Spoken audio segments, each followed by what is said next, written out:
I'm Clive Nattrass. I lead a collaboration in the NHS largely to deal with getting us to net zero state. I'm supported by people from NHS England. We've got various MPs and government support, things called the Health Innovation Network, hydrogen shippers, British, all these people are collaborating to try and get the NHS to net zero. And today is about trying to get you to a position where you can perhaps take part of it, and that is still not the right slideshow there, you know.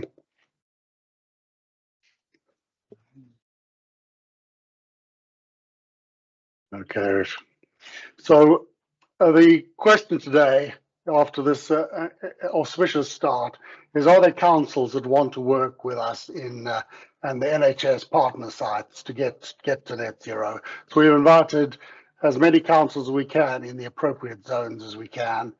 So I thought what I'd do today is, after a chaotic beginning, I'd brief you about what's going on in the NHS. I'd show you the main routes to net zero we're following, and then I'll see whether you're interested in helping us and joining this and being part of this program. So hopefully we're now off for the way. So the NHS has an action plan. I'm sure you have one too. And we're trying to get itself to net zero. It's targeted heat is the main problem that we've got to deal with. The black is the amount of energy we use in our state that's heat. That's the main part of the problem. And the strategy is full of lovely pictures like this of showing all the wonderful things we're going to do on hospital sites to make them net zero. And then rather handily, sort of to the bottom on the left, here are two little pipes. And the two little pipes are probably where we are today, because that's talking about sharing energy with people off-site. So today's largely about that process. The support we've had governmental support. This is Dr. Mullen, who's an MP and leads the all-party panel on geothermal. He's given us support. He's written papers. He's helped David, who's on the call today, organise finance. So we'll talk about finance later on, because obviously how you pay for these things is incredibly important. And then the NHS has identified that to get to 2032, it needs to start, well, across the piece, and we have been doing it actually for about 3 decades. But we've got to concentrate on the largest hospital sites, and there are 209 of them that use more than 10 million units of heat a year. And if we could get those to net zero, we would actually pull the NHS within its target. So we're going to give that a really good go, and then pick up as much of the rest of the state as we can. The scale of the task for the NHS, I'm sure, is just as bad as it is for councils. The grey box kind of shows the track we're on now, and the red line, A and B, are the targets we're supposed to be hitting. And A, the 47% reduction, B is a 73% reduction, and we just will not get there unless we do something more than we've been doing up till now. So by tackling the 209 trusts as the first thing, we have a chance of getting near or at those target values. And we've done considerable work on identifying how we might do that. And this is what we are showing to you today, in the hope that you want to work with us on it. So we have a national database of NHS trusts, and we have, for each of them, tried to map out a route to net zero that's achievable for their site. And the routes to net zero we've looked at are chiefly geothermal. There's the good old electrification that's been going on for years with heat pumps and the like. District heating, which kind of goes with everything, and then hydrogen. So I thought I'd whiz through those for you in the hope that it was useful. Starting with hydrogen, we've got on the database, we've got hydrogen sites where it's being delivered, and we've probably got, you can't quite see them all, they kind of go off screen a little bit. We've got hospitals that have a credible chance of getting to hydrogen within the kind of timescales we've got. And they're grouped under the 3 most credible hydrogen routes at the moment, starting on the right with the HyNet hydrogen project, in the middle, the East Midlands project, and then on the left-hand side, the Northern Gas Networks hydrogen sites. So hydrogen, we've got to kind of put our skeptic hats off a bit about hydrogen and accept that the government knows what it's doing, which is sometimes hard to accept. But hydrogen, if you can believe it, is a credible route to net zero. Then we've also run all the largest sites through the British Geological Survey database, looking for heat aquifer, geothermal supplies. And these are all the hospitals that the left-hand one, all that British Geological Survey think could get to geothermal schemes. So we've mapped all those and we're busy working on those. And we're in fact just about to start a procurement for the next 10 hospitals. We've already had 5 in procurement a year or so ago. They're underway, and we're now readying another 10. And there's no real reason why councils or some councils couldn't be part of that. Then we've got some real tough nuts on the right-hand graph there. These are the ones that do not have a hydrogen chance or a hydrogen opportunity within the timescales we need them. They do not seem to have a geothermal solution, though we've now come up with one that might work for them. And these are tough nuts, and you'll see they're clustered down towards London. Is a very bad area for getting things to net zero this way. Then we've looked at the Energy Act and the heat network pilot cities, plotted those onto the database, and we've plotted all the NHS sites that have unused land of an acre or more, which might be suitable for green technologies. So the NHS has a database. We know how much all our sites use. We know where they're up to. They're on a program. They have targets and they have problems. So I thought I'd just take you through. I'm meeting. It finishes at 1:45. Yeah. Sorry, could mute? I appreciate we're all multitasking, but it would be good to just mute you. I appreciate that you need to take a call, so no problem with that. So we've worked with Cadent as the largest shipper of hydrogen, has been the main focal point. They've been particularly helpful. There's an awful lot of hydrogen documentation. You may or may not be familiar with it. And there are 5 rough areas where hydrogen looks good.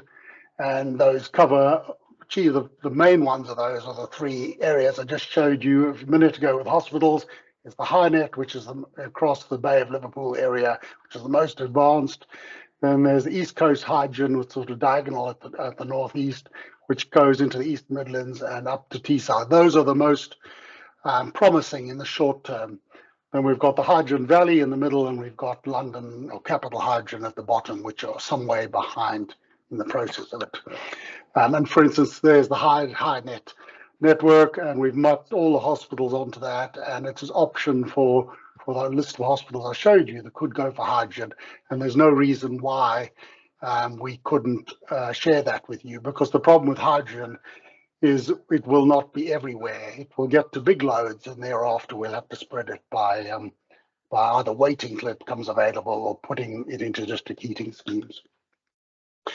The East Coast and Northern Gas Networks are both on this map here, and there are a lot of statistics about it. And the 2 other groups of come from this group. And can I just it's all right? I've muted all. I hope you can still hear me. So there's a lot going on hydrogen, and then just for you people who are depressed in the down near London, there is a capital hydrogen program, but at the moment there's no credible list of hospitals that we can start working up for hydrogen. So hydrogen is one way to get to net zero. The one that's immediately interesting us with the procurement that's due is geothermal. And so we had British Geological Survey cover all the aquifer sites. It's energy stored in the crust of the earth that we're looking at for this process.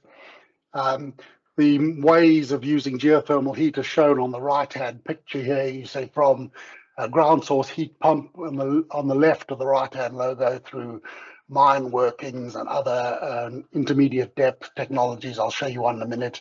Going on to the 3 on the right-hand side, which are the British Geological Survey methods for doing it.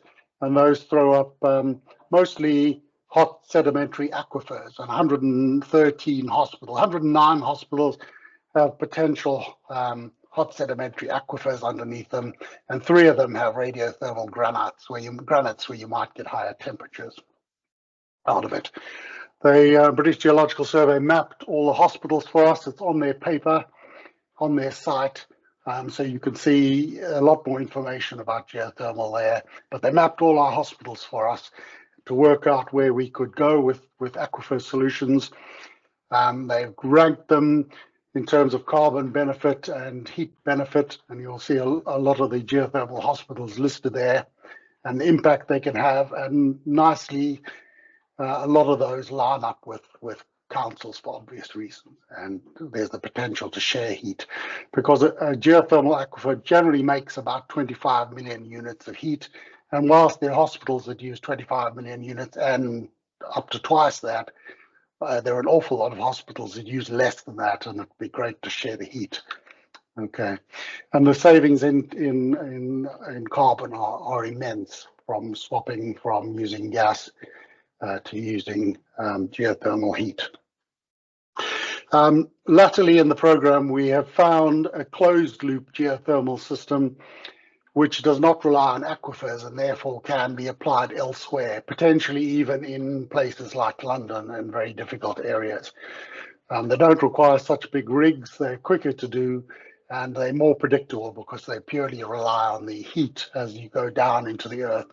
The other thing is they offer a modular response where you get up to 400 kilowatts or so from a single well, and the single well is not nearly as expensive as an aquifer well, and this can work in a modular way. So we're looking at that, and we actually have invited hospitals. If you look on our website, nhpower.net, on the events page, you'll see we've got visits to a Seraphy site next week, as it turns out.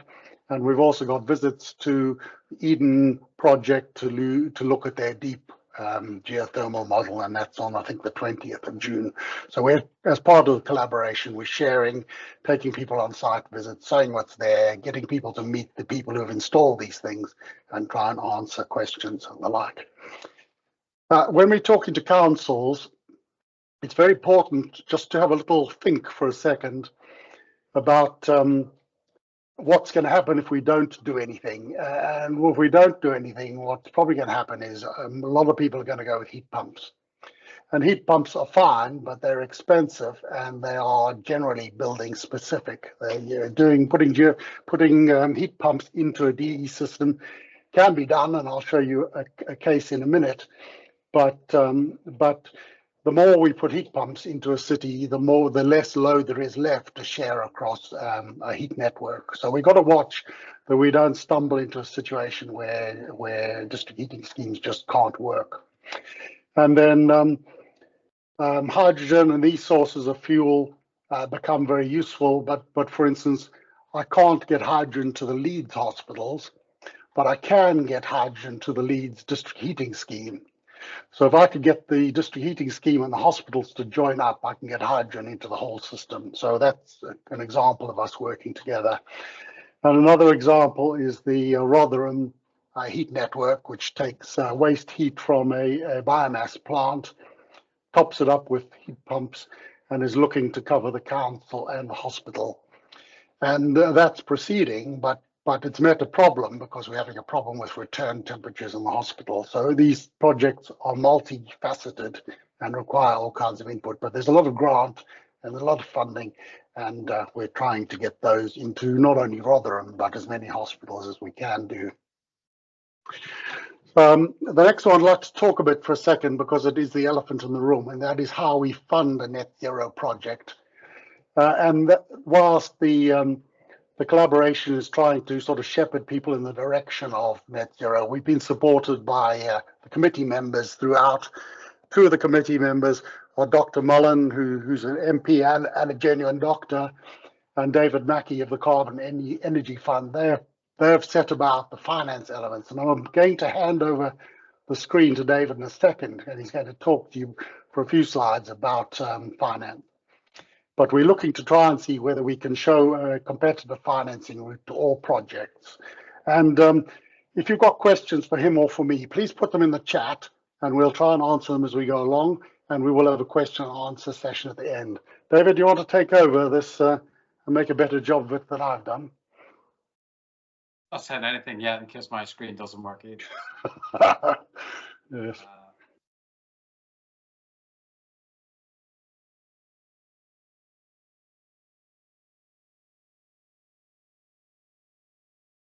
Yeah, hi, welcome everyone. I'm David Mackey, the CEO of the Carbon Energy Fund. I was just going to give you a quick overview of what I currently be working with Pierre Mullen, and we're basically trying to combine the public and private sector funding options.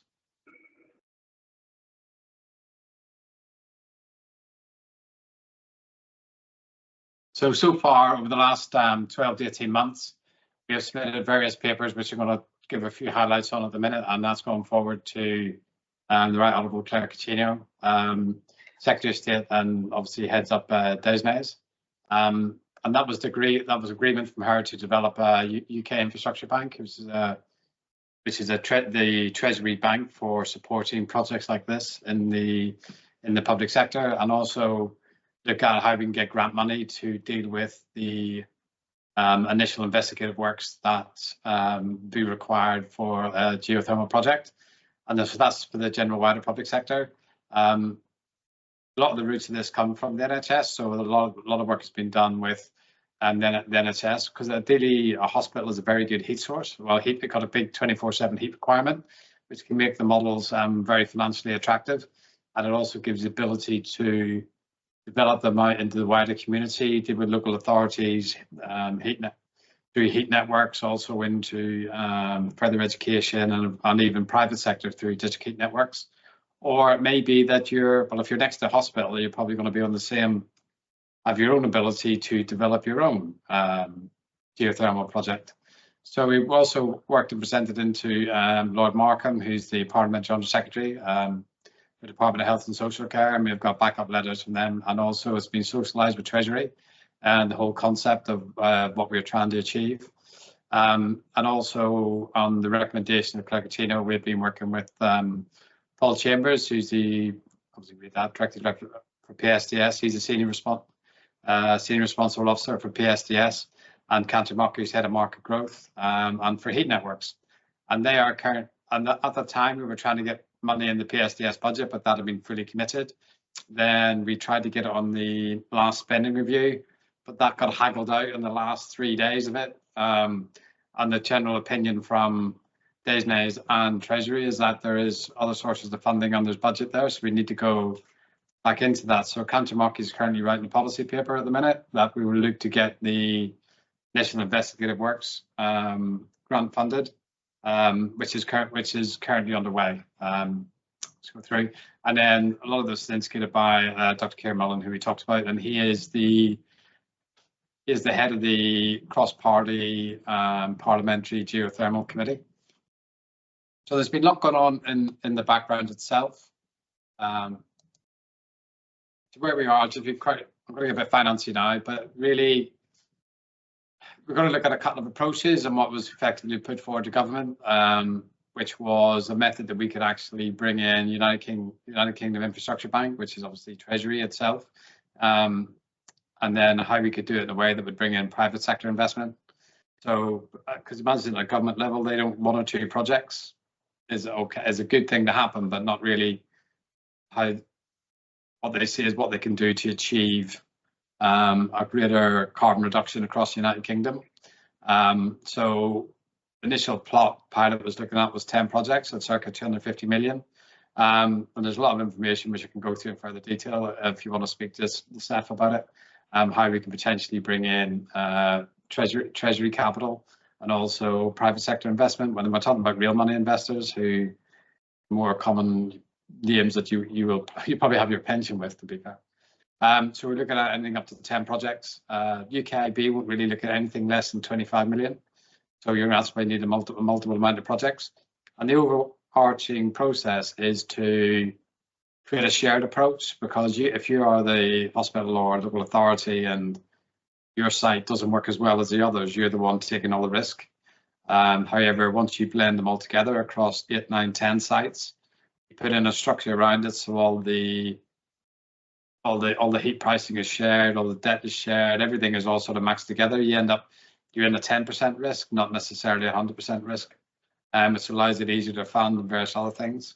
That's the main position where we are on the public and private sector investment. And we're sort of at the point now where we need to bring projects, because it's sort of okay in principle. Like if you ever dealt with this before, it's all great. And it's all good until we actually take an investment case that goes to investment committee. And that's really where we are. So the principle is all agreed. It's what happens next. And there's a big thing we will talk about with the grant money is that for to create 10 projects, you're probably looking anywhere between 10 and 15 million of investigative works that need to happen. So we can either do that via grant, or if we meld this all together, there is potential to do it via equity or bring in another company that would maybe they would look to do all 10 projects and then put the risk money or the equity in there. Then sort of develop this slightly. We're going to look at a couple of options here. One is almost like a shared geothermal structure. So it's sort of developing the previous slide where we have almost create an SPV type company and use as a group of local authorities, councils, you can sort of work together, create a level of scale, and have a blended heat offtake price, and then take the risk on capital, and then get all the benefits. So if someone has a better well than you have, then you would get their benefit as well. Then with all of this stuff, we can't ignore that even if you have 2 pipes turning out 80-degree heat, so many megawatts would heat up amount of space. There's a certain amount of retrofit work that needs to happen for allow the estate to actually take that heat and then use that heat within their buildings. So as I say, I'm talking here on behalf of CEF because this is something we have developed. The retrofit work we have done circa £900 million worth, and probably across 60 sites within the NHS, and also Manchester City Council District Heat Network and various others. So we have the ability to do that primarily for the NHS, but it works for the wider public sector. So with all this, you're going to have 2 pieces. You're going to have a retrofit element, which is taking the heat, and then you're almost going to have a development outside the fence bit, which is developing the geothermal itself, which is a 1 to 5, well, say roughly about 4-year process with a level of risk. So that's one way of looking at it, as you join together, all club together on a multiple projects. But some people might not want to work with other local authorities. Some hospitals might not want to work with other hospitals. So at CEF, we're developing it's almost like a combined approach. So if we work with the council, and we also work with the financial institutions, we also work with the local authority, and then we create our MOD site or MOJ site, whatever's there, we can create a wider SPV that allows us to bring in a complete funding mix, because you'd have local authority capital, you've got PSDS funding we could use on the retrofit, which we're currently doing at Salisbury, which we've got £1 million with the PSDS money for that. But even on retrofit, we've done over 600 million of PSDS on behalf of the public sector. Then we're starting to bring in different types, like Green Heat Network Fund, which will bring in, they've got 312 million, and then they're taking new applications for grants, and then using back to the previous, where we have grant money plus real money investors will go into this and make it up to the 100%. So that allows you to do your heat networks. Then there's also trailblazers coming out now from PSDS, which they're putting grant money in that we can work with private sector finance. Then we've got UK Infrastructure Bank, which we have talked about, but we get that more detail if you're interested, but that's all under NDA with Carbon Energy Fund.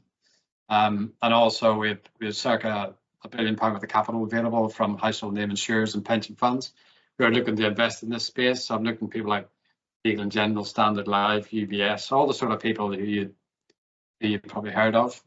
That's one way of doing it. And then ultimately, how do we create best value for money for the taxpayer? Is that we look at 15-year blended terms. Everything will be off balance sheet. We have done several £100 million with this type of projects before. So everything's investment committee approved contracts. The CEF itself, sound a bit like salesman now. It's obviously we do procurement compliance, the whole UK contract law, approved procurement processes, and then you've got a full risk transfer to the private sector, which is what we've done throughout the NHS and Manchester City Council and various others. So that's just an adaptation of that place, which would look at something similar to this. We could do it, you could almost do conceptually a low carbon utilities company. You could even create a community company where any profits don't go to the private sector, they get reinvested into the community. And then this is where we sort of bring us back to where we started, which is geothermal would be part of that mix. So if you have the opportunity to go out and procure via NS Powers, you could go and do it yourself. I mean, you could go and do it that way if you wanted. And then you bring in retrofit solar, car park solar, offsite solar, like we're doing at Birmingham and across multiple sites. How do you look at energy efficiency? Then you're into PSDS type funding, that you could develop your existing estate using PSDS for energy efficiency. Then you're into district heating, which you can potentially get grant money. So that's where that sort of first blend really comes into this. And then by doing that, you sort of create the level of scale which you can bring UKIB and real money investors in. And then it gives you the ability to do the larger picture type green that you need to do to achieve net zero. And then on each one of those sides, you could have the Carbon Energy Fund could obviously create the bit outside the fence or within the fence, which is the work that the retrofit work that needs to be done at the hospital or the council buildings or the universities, whatever it needs to be, or you guys could just do it yourself. It's really very much optional, but ultimately they'd be done funded by this route, or you could use your own capital or whatever. And then the council will have a direct control over that to ensure that it's all done and invested in a way, and there'd be no direct loans to the local authority or any public sector institution. And I think the rates I'm sort of looking at this sort of stuff, by doing it this method, you're probably coming in less than even Bank of England base rate. There's a lot of structuring and stuff that could be done here to make it highly competitive. Then it won't sit on the council balance sheet, which obviously creates some issues and if you do that. So there you go. There's the finance. Brilliant. Thank you, David. So this is why NH Power has relied so much on its sponsors, because to get detailed level of work and credibility behind that, we've gone out to find partners who can work with us. So the intention is that we have try and have solutions for all the different problems that we would face. So I've given you a sort of whistle-stop tour of what the NHS is about and the routes we're following and how many and where and all the rest of it. I think how could we take this forward and make something of it? I think so. I think the starting point is probably to have a second one of these, because we fouled up with a link and I'm sure a lot of people didn't make it. So I will post another one. If you've attended this one and you're quite happy with the level of chaos you saw, then you needn't bother with coming to the other one. But I will set up another one so that we've covered everybody. But we're looking to councils to say whether they think they'd see benefit in working with their local trusts. We will then approach those trusts for kickoff meetings and the like. And for instance, we've had a question on the chat from Jason talking about